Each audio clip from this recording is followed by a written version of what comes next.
zəfərimizin 5 ilindən danışırıq, amma bu zəfər sadə əldə olunan bir zəfər deyildi. Biz illərlə buna gəlmişdik və bu günə gələnə qədər 2 müharibə yaşadıq.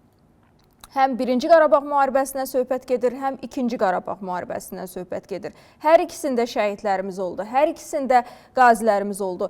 Hər ikisində biz ağrı acı yaşadıq. Və elə o ağrı acılardan bəhs edən bir film ərsəyə gəlib, Allaha salam adlanır bu film. Və indi biz elə həmin o filmi müzakirə edəcəyik. Studiyada qonaqlarım var. Allaha salam filminin ssenari müəllifi və rejissoru Xəyal Rızazadə və xalq artisti Məmməd Səfa. Yeri gəlmişkən birazdan elə Real televiziyasında Allaha salam filmi nümayiş olunacaq, amma əvvəlcə müzakirəmiz var. Xoş gəlmisiniz. Hər ikinizin bayramı mübarək deyirəm. Günümüz mübarək deyirəm. Bugün bizim üçün kifayət qədər vacib gündür və mən artıq efirimizə girişdə bu haqda danışdım ki, bugünə gəlmək, bu anı yaşamaq üçün müəyyən ağrı acılardan da keçmişdik və həmin o ağrı acılardan bəhs edən bir film də var, Allaha salam. Həmin filmi ərsəyə gətirən hazırda heyətsiz və istərdim ki, ilk olaraq elə ssenari müəllifi və rejissordan başlayaq. Xəyal müəllim, niyə Allaha salam filmin adı, niyə bu cür düşünüldü və ümumiyyətlə filmin ərsəyə gəlməsində çəkilən o əziyyətdən, keçilən yoldan istərdim. Buyurun. Əvvəla təşəkkür edirəm dəvət üçün və sizi, eyni zamanda bütün Azərbaycan xalqını bu möhtəşəm, şanlı zəfər günümüz münasibəti ilə təbrik edirik. Elə bir neçə saat bundan öncə də fərəhli, qürurlu paradımızı izlədik.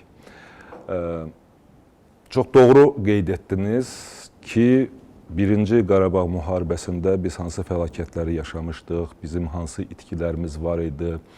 Bunlar təbii ki, heç vaxt unudulmaz, unudulmamalıdır. Amma ən dəhşətli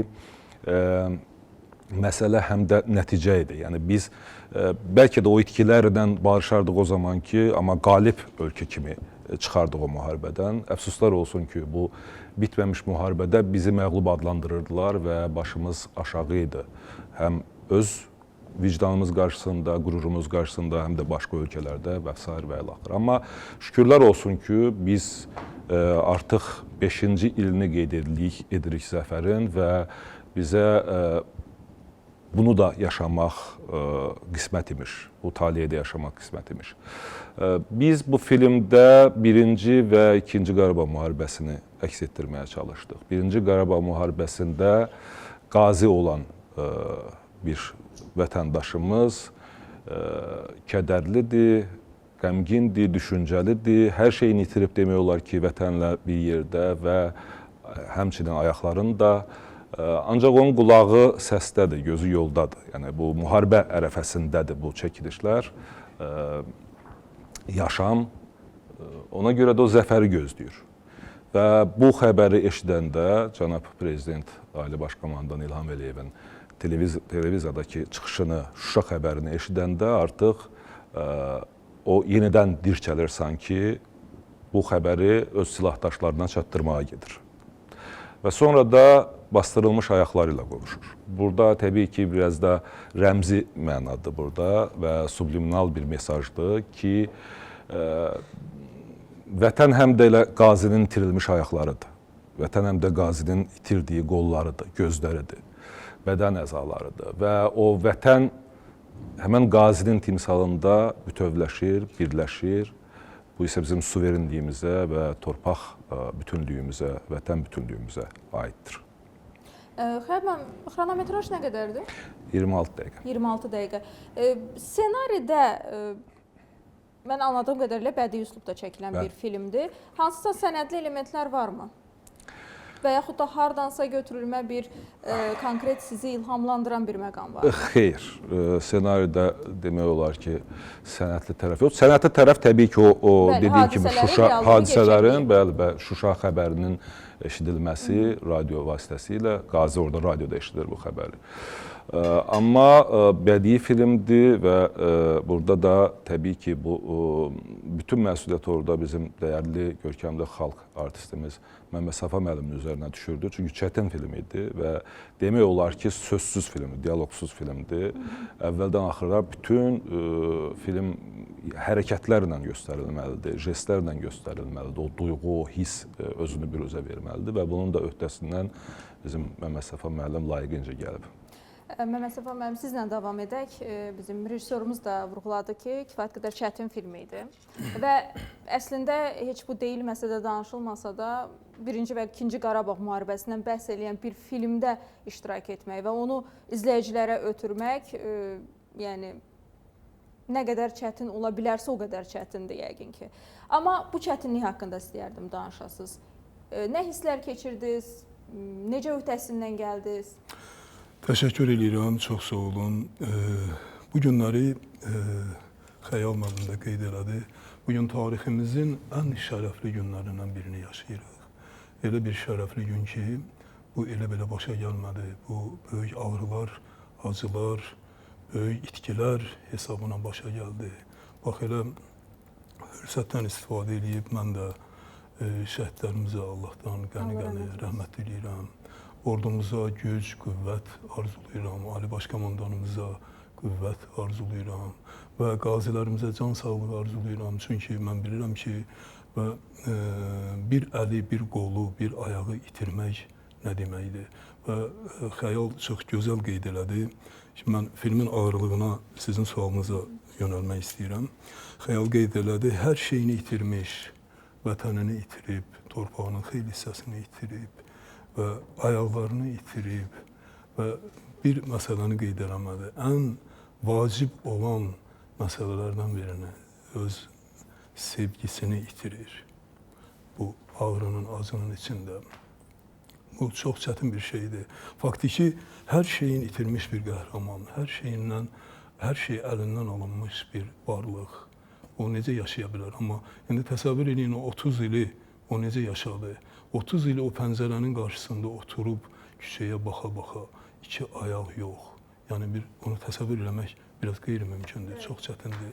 Bax, bu ağrıları yaşayan bir qəhrəman məndən ötürü çox çətin bir məsələ idi. Yəni həqiqətən mənim bir çox filmlərdə işləmişik, bir çox böyük kollektivlərlə çalışmışıq, bir çox filmlərdə çox böyük sənətkarlarla tərəf müqabilə olmuşuq.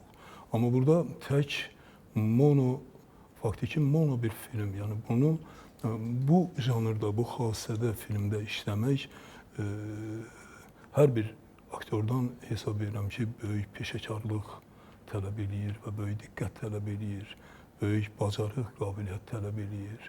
Və bütün bunlara görə mən müəllimlərimizə minnətdaram.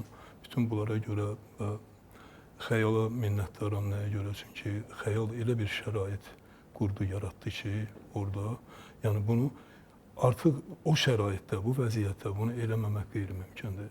Və Xəyalla yanaşı bizim Məmməd Əmin qardaşımız, filmin operatoru və belə deyim də, çox yüksək bir peşəkarlıq göstərdilər, çox yüksək. İstər bunun texniki tərəfdən bu işin düzülüb qoşulması, istər yaradıcı cəhətdən bu işin ərsəyə gəlməsi və mən bütün bunlara görə bu dostlarımıza təşəkkür edirəm.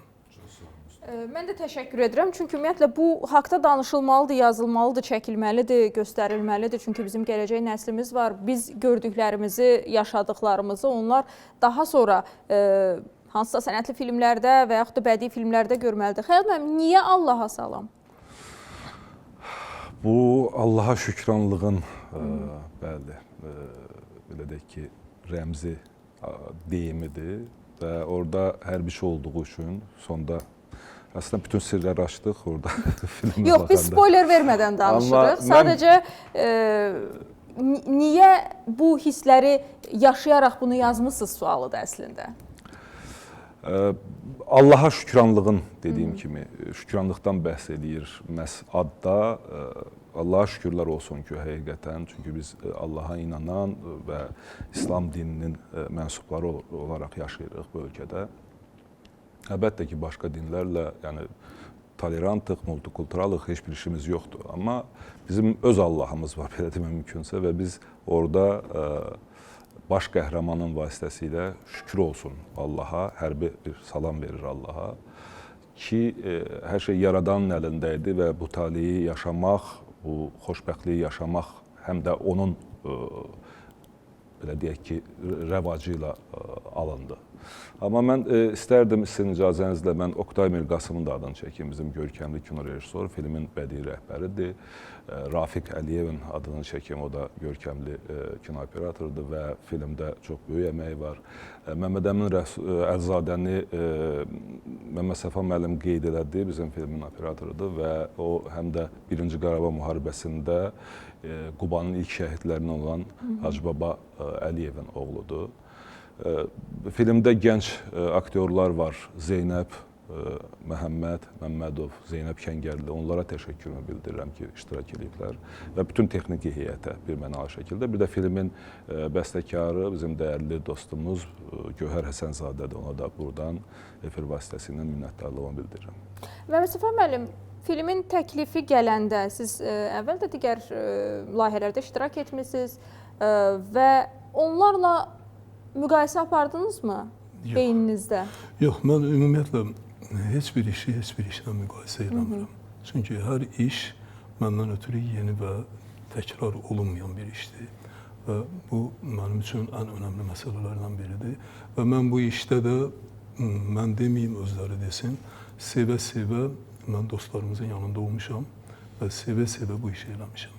İcazənizlə mən də qeyd edeyim ki, Məmməd Səfa müəllim bizə təşəkkürünü ona görə həm də bildirdi ki, məhdud imkanlarla çəkilmiş bu. Və təbii ki, qanırarsız, təmənnasız Məmməd Səfa müəllim bu filmdə öz üzərinə düşən məsuliyyəti daha da gözəl şəkildə öhdəsindən gəldi. Xəyal müəllim, əslində hər zaman daha çətin ərsəyə gələn və yaxud da daha az büdcəli ərsəyə gələn filmlər daha baxımlı olur, izləyicilər tərəfindən daha bəyənilir olur. Əslində mən düşünürəm ki, biz nə qədər çox müzakirə edirik, o qədər filmin spoilerini vermiş oluruq və müəyyən sirlər açılmış olur. Mən hər ikinizə təşəkkür edirəm və ümumiyyətlə bu filmi ərsəyə gətirdiyiniz üçün ilk olaraq təşəkkür edirəm ki, bu lazımdır, labüddür, vacibdir və çəkiliş komandanıza təşəkkür edirəm. Bizim efirdən kənar da burada operatorumuz var, onu da təşəkkür edirəm və bütün ümumiyyətlə komanda heyətinə təşəkkür edirəm.